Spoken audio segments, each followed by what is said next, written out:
Ladies and gentlemen, thank you so much. This is the 2022 Global Mobile Threat Report, a year in review. This is the wonderful webinar. Let's go over a couple housekeeping items real quick. First, this webinar is being recorded. If you have to drop off for some sad reason, don't worry. You're going to get a copy of the recording afterwards as well. It's going to be hosted on Bright Talk for you to go back and review at any time. Secondly, if you have any questions, comments, concerns, go ahead and toss them in the chat over there on the right side. Toss your questions over there. We'll answer them as best as we can.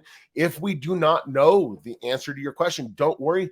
We're going to take note of it, and we'll try to follow up with you afterwards. As always, I'm very appreciative of everyone here. Let's go and get started. My name is Richard Mellick. I'm the Director of Threat Marketing and Reporting over here at Zimperium. To my proverbial left, actually to my proverbial south, Nico, say hello to the people. Introduce yourself. Hey everyone, I'm Nico Charaviglio. I'm a VP of Security Research, and I'm excited to be here. Excellent, Nico. I'm excited that you're here too. Ladies and gentlemen, today we're going to be covering the 2022 Global Mobile Threat Report. If you are curious about the report, you haven't downloaded it yet, go ahead and go into the right side. There's a little link over there. It says download the 2022 Global Mobile Threat Report. That's an ungated link, so don't worry. I'm not going to collect any more of your information. I would love for you to download it. You can get reading to the 68-page report that we produce. And so these are some of the big high numbers that we're excited to talk about. Now, I want to set some tone about what this was. This is the most comprehensive report we have ever produced. As a matter of fact, I would go as far as to say, and I think, Nico, you can back me up on this, this is the most comprehensive report ever produced in the mobile security space. Definitely, yeah. Definitely. We were looking at it from not just the endpoint side, but the application side, the full attack vector that is impacting the enterprise today. Now, the data that we are pulling, it's not just survey data like what you see with some other really good reports. We are actually pulling in real life threat data from our enterprise clients. So if you're not familiar with Zimperium, Zimperium is an enterprise mobile threat defense and mobile application security company. We provide endpoint security and application security for your mobile devices and mobile applications. So iOS, Android, Chrome OS. We're looking at the risk, the threats, the vectors of attack that are targeting our endpoint clients, our enterprise clients. This is close to 70 million sensors reporting back data to us. And we analyze all this data to give you a comprehensive perspective of what kind of risk happened in 2021, so you can start making strategic decisions of what you need to do for 2022 and beyond. So let's talk about the risks and attacks and the numbers. Now, pulling some survey data in, 10% of the applications installed on the average bring your own mobile device is enterprise focused. And we're seeing about between 100 and 120 applications installed on the average mobile phone, iOS and Android combined. So you're looking at 10 to 12 mobile enterprise specific applications just on a bring your own device. And as we know, bring your own device has definitely become a little bit bigger part of our workflows as COVID has impacted where we work, where we live, where we play, how we travel. Not just that, they're not hearing my voice. Can someone else confirm that you're hearing our voice? Someone just said, I am hearing you you're properly. hearing me. Yeah. We just got a question that someone said they're not hearing us. Someone could post in the questions. Can you hear us?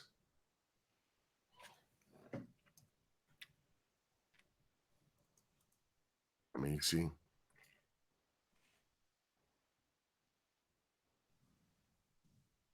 Check in with our IT. What's going on here?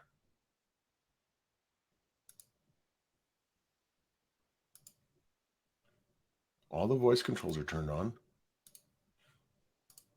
Hear you fine. Now it's working. Okay, excellent. Thank you so much for everybody. We'll get back to this. So 10% of the applications installed on your bring your own device are enterprise specific. That's a lot of applications accessing your enterprise data. Now, 42% of the surveyed people have reported that mobile devices and web applications led to a security incident. So if you have a bring your own device, and then 10% of those applications are enterprise focused, and you have a high risk of security incidents through these mobile devices and web applications, something to be concerned. Your attack surface has grown. We also surveyed out asking the people how many of them had BYOD policies in place pre-COVID, so pre-2020. And 60% of respondents said that they had nothing in place ready to scale to where we live now. And that's really quite fantastic. Now, I live in a little bit of a bubble, so that was one of the biggest surprises to me because I've worked from home for 10 years. And then looking at the application side, well, we started looking at the applications that were installed on endpoint devices. It was found that 81% of scanned financial applications potentially leak sensitive information. That's pretty critical, especially with the rise of a lot of bank bots coming out, especially last year. Nico, I think we saw a significant number of bank bots. Is that correct? Yes, last year was definitely the bank bot year. That's great. That's great. I mean, it's scary that it happened, but yeah. So other statistics that are coming out of this, now there was a massive increase in zero-day vulnerabilities used in active attacks against mobile endpoints. Now, this is previously unknown zero-day attacks or zero-day vulnerabilities used in an active attack. 466% increase. Ladies and gentlemen, 1 in 3 zero-day attacks in 2021 were mobile specific. And before any of you sit there and go, oh, must have been all one ecosystem or the other, 66% of those mobile attacks were iOS. On the malware side, for those of you that are saying, oh, there's no malware that's impacting, actually, we're seeing 5,000 new malware samples every single day. That's Nico's team, right? Nico, what do you think of that stat? So what I think about specifically about malware is that that's trying to overcome traditional security. It's very simple to avoid some signature engine. If you just repurpose the same malware and you change the strings and you change the application, the hash of the application, then you are avoiding a traditional security. And there is a lot of traditional security out there. So this number is telling us that attackers are trying to adapt and maybe make little changes to their applications in order to overcome that. That's why also it's very important to have a more comprehensive solution, something that can understand the traces the application is leaving, that understand specific behaviors. So a machine learning based solution in this case, it's mandatory. This number, these 5,000 applications per day, are not super novel or super risky. Most of them are repurposing of different applications, but once in a while we see very bad stuff. Yeah. We've blogged about that. You're welcome to go over to blog.simperium.com, check out some of the reports and the malware that we discovered in 2021. We definitely have some other discoveries coming out in 2022. This is one of those things. It's like baking. I've used this analogy in the past with you, Nico. It's like baking. I could have the exact same ingredients to bake some bread as you, but we are both going to bake it a little bit different. And when something hits the news, when it goes into live, be it through us or be it through one of our prestigious competitors out there that are talking about the mobile threats, ladies and gentlemen, those are just proofs of concept. They don't disappear after they were discovered. Someone's going to look at that malware and say, you know what? I'm going to take this exploit. I'm going to take this code and I'm going to use it in this attack. That's why we're seeing the likes of Joker. Joker made a resurgence. 1,000 new samples discovered last year alone by our team. And each one was a little bit different than the last. And it's getting more advanced. We're seeing a lot more advanced techniques applied towards mobile malware. Right, Nico? Yes, definitely. So actually, we are still seeing malware samples that we can track back to maybe 4, 5, 6 years ago, then they kept evolving. So it's like a cat and mouse game constantly. Malware developers are constantly evolving and adding new techniques to avoid being detected and to overcome the limitations of the OS. So it's exactly as you were saying. Yeah, and with this rise in zero-day vulnerabilities, it shows that they are definitely targeting the mobile devices. In 2020, there were three zero-day attacks against mobile devices, just 3. And we went up to 17. And that's a substantial increase. So we went from 1 in 10 to 1 in 3. So let's keep going with this. Let's talk about the vectors of attack. Some other areas of concern of ours is, of course, phishing. Mobile-specific phishing has been on the rise. Over the course of 2021, 75% of the phishing sites analyzed specifically targeted mobile devices and delivered content that was specific for mobile format. So that could mean, and Nico will keep me honest here, that can mean that the site was adaptable to the mobile device, or it was mobile specific, as in if you loaded up that same phishing link on your desktop, on your traditional desktop, or on a larger screen, it would not it would not appear or render properly. Is that right, Nico? What's the biggest takeaway on this one? So I think that the biggest takeaway here is that again, malicious actors are evolving and they are adapting new technologies. So as you said, there are two main ways to react to mobile or to different user agents. One is being adaptive and one is being responsive.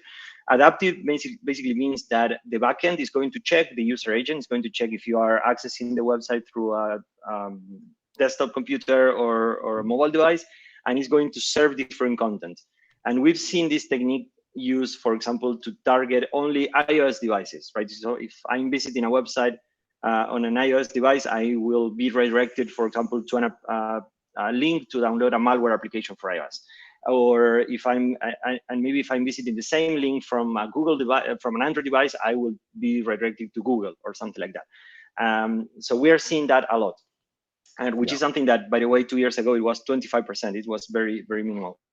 Yeah, and this goes against, you and I were talking a little bit before the show started. We were talking about how phishing training has evolved as well, but still today, a lot of the standard security That training to detect phishing sites is coming out there and saying, look at the header information. Does the site render properly on your mobile device?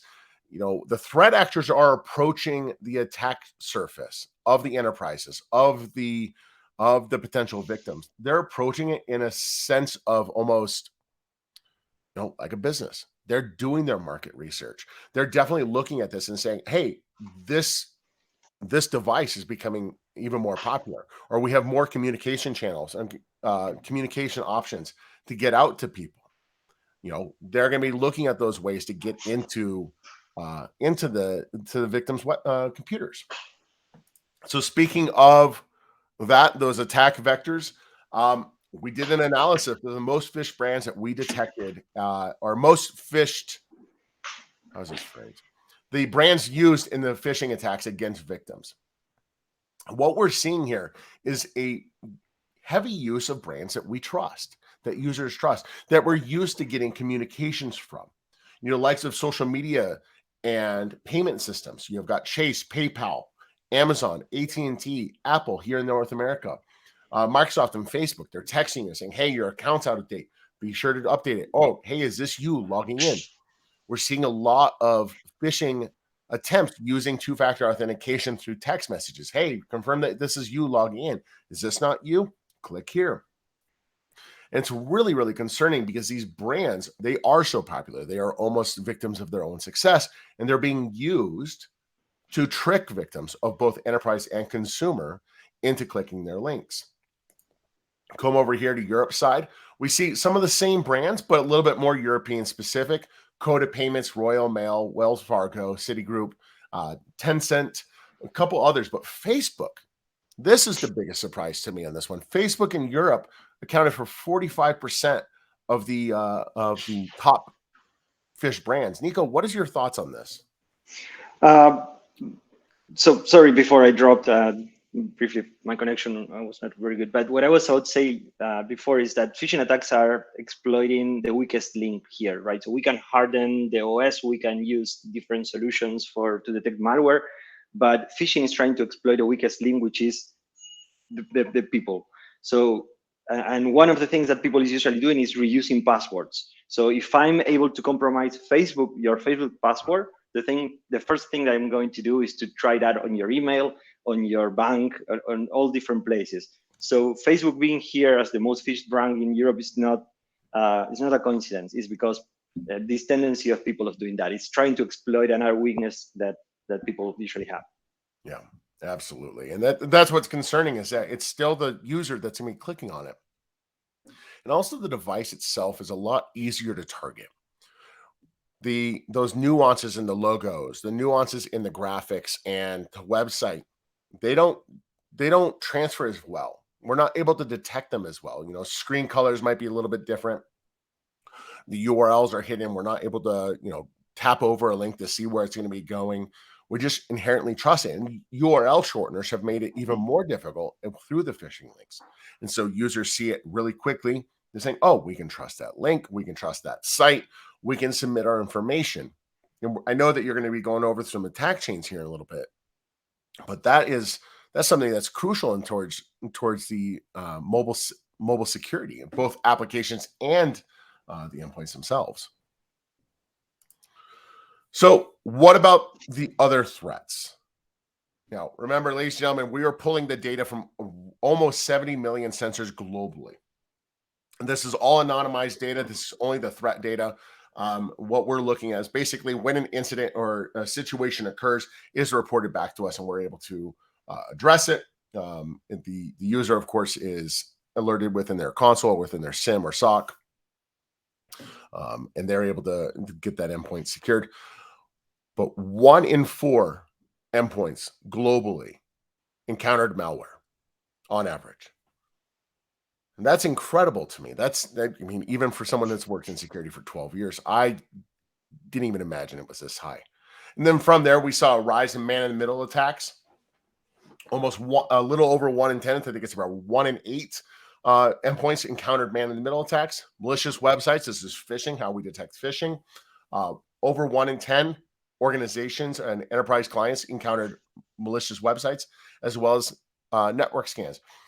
Nico, can you talk about these attack vectors and why they should be such a high concern to the enterprise client?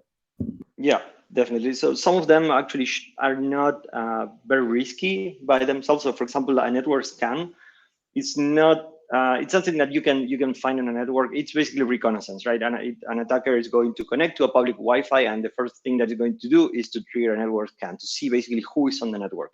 So that by itself maybe doesn't sound like very dangerous, and you're right, it's not. But that's just the first step of a chain of attack.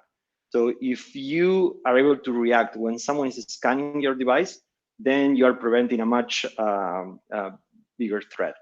Usually, for example, with network attacks, the way it goes is you have a network scan, then you have maybe an ARP item, so someone is poisoning your ARP table in order to perform a man-in-the-middle attack, and then you can have an SSL strip, right? And from that point onwards, the attacker is in complete charge of all the network traffic of your device.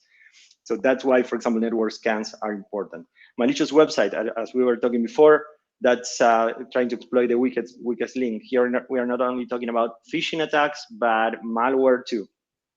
Man in the middle, it's it's a very serious network threat. If you are a victim of a man in the middle attack, that basically means that someone is intercepting all the device communications and it's trying to get sensitive information, probably passwords. And malware, we talked about that earlier too. And I think everyone is aware of the risk of malware. But now it's very common, for example, bank bots to try to steal financial information. You know, you hit on something really impactful there, Nico. The threats that we're talking about right here, ladies and gentlemen, are not just single threats that are going to be impacting your enterprise with one attack. These are usually part of larger attack chains. The mobile device, and we're going to hit the stats here in a second, the mobile device has become such a crucial component to our workflows. We're using for everything from communications to accessing data. We've got Office 365 and Google Drive all loaded up on our devices so that we can work anywhere in the world. We can access the data anywhere in the world. Enterprises were not, as we saw, were not prepared for this shift away from the office. They were not prepared to move beyond the office and into a space of working from home. And so their security controls they're having to apply, they're definitely focusing in on traditional endpoints. But with the mobile device is such a crucial element to our workflows. It's identity, it's data access, it's communications. It's often being pushed to the side. And that is something when we see these kinds of threats, we're seeing components of an attack chain targeting enterprises. So getting a little bit further into the global breakdown, mobile malware in the United States or North America. So this is Canada, United States, and Latin America. Still 1 in 5 are encountering mobile malware. Man in the middle attacks, a little bit over 1 in 10, around 1 in 8. Malicious websites a little bit more dropped because of some consumer protections that exist within the network infrastructure. I'm sure some of us are really questioning that. Says like I get spam text messages all the time. Well, we actually get a lot less than what we see in the global markets. Known malicious networks. This one is a little bit higher than what I expected to see here in the North American regions. But malicious networks, especially in city centers, major business city centers, we see high spikes in Houston, New York, Chicago, San Francisco, and LA of the malicious networks, as well as down in Mexico City. Some really, really big numbers around malicious networks there. And then over in Europe, 1 in 4 devices have encountered mobile malware. Scans, almost 1 in 5 devices are encountering scans. Man-in-the-middle attacks, as you're seeing, a little bit less than 1 in 5, so probably about 1 in 8 there. And 1 in 20 are encountering phishing sites as well. Now, as we said, this is a global breakdown, and there's more data that's inside the mobile threat report. So if your region isn't represented in here, I recommend clicking that link over there to do that. And Nico, we have a really great question over here in the panel. How many threats are false positives? Let's talk about false positives. Well, it's really difficult to talk about false positives without talking about specific threat, right? So there are some detections that are completely deterministic. For example, a man-in-the-middle attack, the way you detect that, it has 0 false positives. And the only case in which we can see a false positive, for example, in a man-in-the-middle, is when there is some shady router or something like that that is actually performing a man-in-the-middle in order to work, which is something that we rarely see, but and it basically is a business practice that they shouldn't be doing. So in that case, we can discuss if it's a false positive or not. For network scans, no, we don't detect false positive. We never had a report on false positive for a network scan. For malware, maybe we can see some false positive, but our classifiers are very accurate. And I would say that the false positive rate is way below 0.1%. Yeah. So yeah, we need to focus on specific threats in order to discuss false positives. But yeah, of course, let's be honest. A false positive isn't the worst thing in the world. I would rather have a false positive than a false negative any single day. And it's, if we're looking at the false positive rate, we're above what some of the most advanced EPPs out there are claiming. So we're definitely not 100%. Nobody is, but we are higher than a lot of the advanced EPPs that are on the market today in terms of efficacy, and that's something that we're really, really confident about and proud of. I mean, what our ML that's powering all of our detection, that's 10 years of data. Is it around 10 years data right now? Yeah, even more in some cases. And that's absolutely incredible. I appreciate that question. We're not going to shy away from that question. So let's talk about what's impacting your enterprise right now. We surveyed the tech community. 66% of the smartphones connected into your network on average are unmanaged. That means BYOD. They don't have mobile device management on them, but 29% of them are managed. So it means that they've definitely got a mobile device management on them, or hopefully do have mobile device management on them. Within the tablet side, because tablets are still mobile, even though they're just a little bit bigger, not fit in most pockets. 55% of the tablets provided out to employees are unmanaged. 39% are managed with MDM. Now, I know that doesn't equal 100% because there was a third question there of unknown, meaning the IT people didn't know. And that's a concern for another day. The data is then there in the report. But this goes to show one thing: the unmanaged versus managed devices. Within the BYOD space, if an organization is looking to secure their device, they need to be approaching it with mobile threat defense, mobile security, because mobile device management, MDM, is not security. It can do some detections here and there, but the response, the detection against phishing, the detection against malware just isn't there. So those 29% of devices that are inside the environment that are managed and 39% of the tablets that are, hey, those are good to go. But you're talking about 66% of smartphones and 55% of tablets being potential vectors of attack, part of an attack chain targeting your enterprise targeting your data, targeting your employees. That should be something of some concern. We also surveyed out what kind of threats in 2021 that our tech leaders ran into. 52%, they could select multiple, so this is why it doesn't equal 100. 52% reported malware, viruses, phishing, ransomware. So as we know, phishing can come through any device, that could be impacting mobile, it could be impacting traditional. Identity or account theft, 46%. 42% of respondents said both mobile or web application security exposures, as well as unauthorized apps and resources access. So somebody downloads an application onto their mobile phone and they're saying, oh, well, I just want to access my data through this. And they're syncing it up to their account. As we know, there's plugins for so many of the tools that we use for productivity. Where is the control around that? What is the security around that? Are those applications potentially leading to security leaks? We haven't really talked about the application security side, but we're about to real quick. First, I want to pass on a quote from our good friend Com Kellerman over at VMware. He gave us a very nice review of the threat report, saying from stealing your money to turning on the microphone and camera specific to your location to using your device to compromise your work network, cybercrime cartels have gone wireless. Security and safety are dependent on mobile security. This is the head of cybersecurity strategy for VMware telling you this. So what about the applications? Nico, this is your bread and butter. Why don't you take it away about the application risk around financial applications?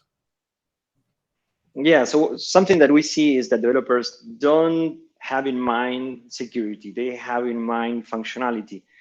So they are not very security aware. And that produces mistakes on their end. So what type of mistakes? For example, it's very common to interact with backends through APIs, and they are exposing private information through that API. So they are, instead of sending tokens, we see applications that are sending directly password on the query. So if someone is performing a man-in-the-middle attack, you can see directly the password, or just in the URL, they are using that as URL parameters, username, password. So maybe you're not able to get the password in case they are using a token, but you are able to know the user email, so you can target that using a different channel. So it's very common to see these kind of mistakes, and the reason for that is that developers are not security aware. They are just focused on functionality. Yeah. And that's a concern, because if you're targeting your financial applications, your financial application, it could be your personal one. If it's targeting somebody that's within your financial department, they've got the application loaded up because, they need to check the account wherever their CFO. Financial applications aren't just personal. I mean, Nico, you've said it. You said it a couple months ago. It's a phrase that I remember every single day. There is no such thing as a consumer grade threat in a BYOD world. It's not. Yeah. So what about this? This is way outside my scope. I'll fully admit that. Vulnerable encryptions. Nico, can you educate us on why vulnerable encryptions are such a scary thing within the application security space? Well, this is another data point to back up what we were saying before, that developers don't care about security. So what type of things are we seeing? A few weeks ago, I was analyzing a very well-known application. It was in the top 10 of one of the vertical markets. And we found that that application was using an MD2 hashing algorithm. MD2 basically was cracked in 97. So we're talking that they were using something to hash information to basically hide stuff. And they were using an algorithm that was cracked 25 years ago. So that's the kind of things that we're seeing.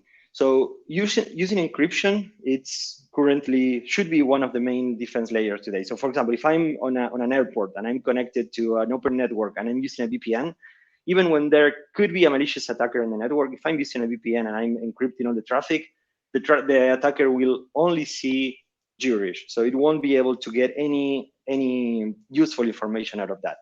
But if I'm using an application that eventually or should be using, seems to be using encryption, but at the same time it's implementing that in the wrong way, then there is no point on that encryption. Then we have loss of information. So you're on risk again. Yeah. And so from this perspective, this is where like leaky information comes out, right? or leaky buckets? No, this is not leaky buckets, and Oh, that's not related to encryption. That's related to configuration. That's something that we also see a lot. So when and again, it's another representation of the same problem that developers don't are not security focused. Most applications currently are relying in some way or another with a backend infrastructure. So they have to pull files from an S3 bucket from Amazon or from Google Cloud or whatever. And sometimes you need to open that kind of information. You need, for the application to work properly, you need to have a different kind of permissions. And what we see is that they don't add the proper configuration there. So we see it's very common to see buckets that are completely open, and they are exposing the whole company database. So you can literally steal all the data of all the user base of that company, or they are putting private keys there, so you can compromise their yeah, servers. that's right. And it's not, again, this is not malicious actors. It's just poorly developed Yeah. applications. We just got asked a really good question. Someone pointing it out. Why are we always giving the same example of the airport? Transportation hubs are super interesting. I'm gonna address this one. When we look at threat maps and the geolocation of maps, I'll take the Tokyo Olympics for example. There's a presentation I did a couple months ago around the Tokyo Olympics. And the 9 weeks leading up to the Tokyo Olympics, we had a very, very interesting threat map of a lot of scans and everything. But one of the biggest highlights that came out of that was that we were able to track all the transportation hubs. We could see all the train stations and the railways, all the subways that were in city center Tokyo because of the threats that we detected along those routes. A lot of malicious networks, scans, man in the middle attacks along that route. And 9 weeks leading after that, it was actually the one thing that stayed. So we were seeing some transitions. I call it the seasonality of the threat. They were definitely doing they being threat actors were doing reconnaissance, trying to find vulnerable endpoints, but they were going in there and looking, definitely targeting the transportation hubs.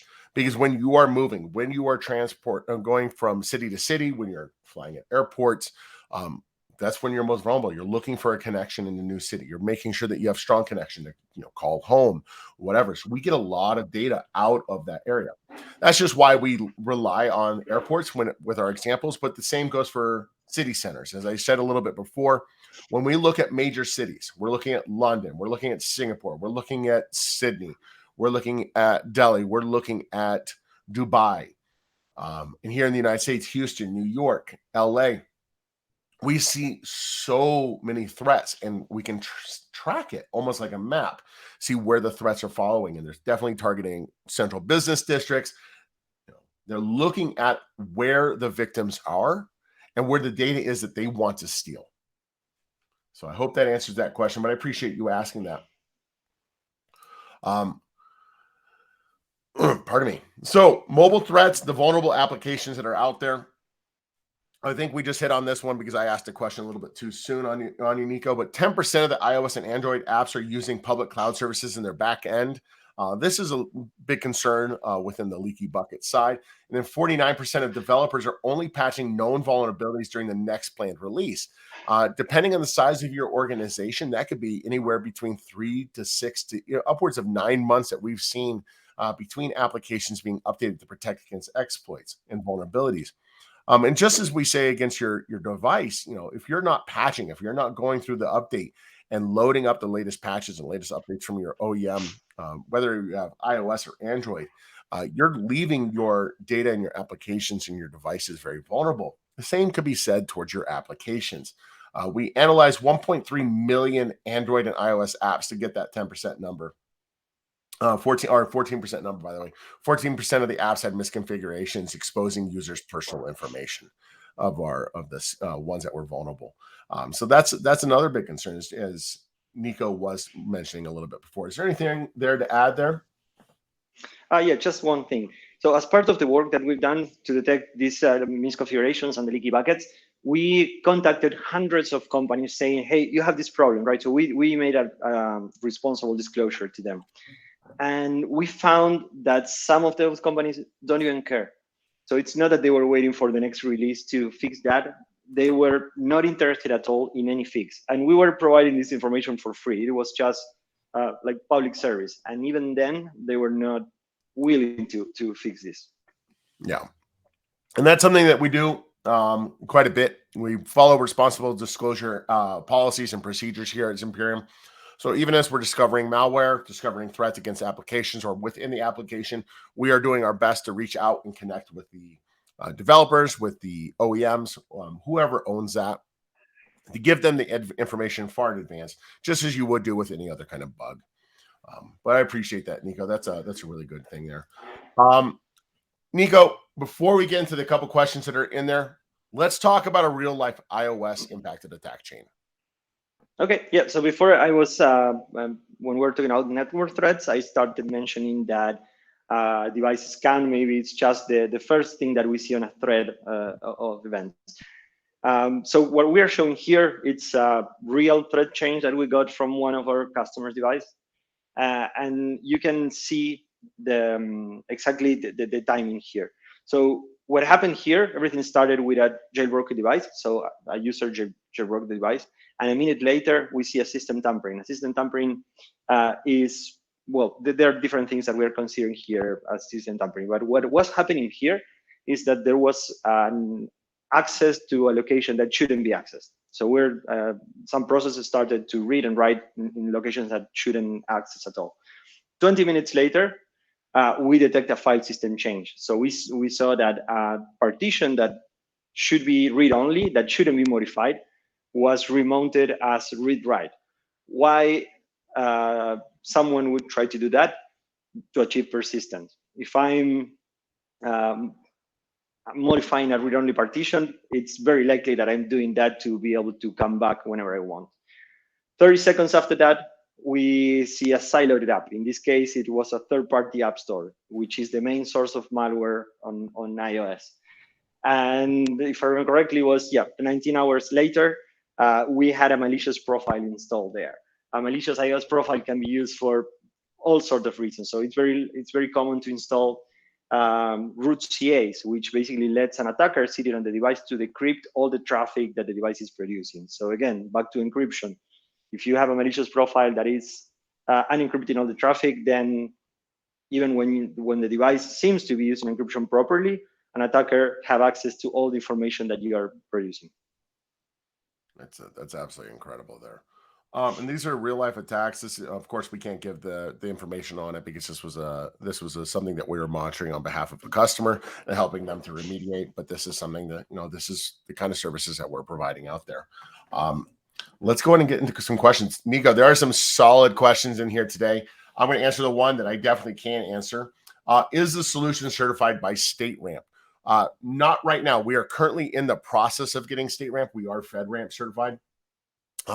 We will make an announcement on our website when we are StateRAMP certified. So please be looking forward to that. We'll definitely be excited about that. Next question I want to answer is your solution only for enterprise customers?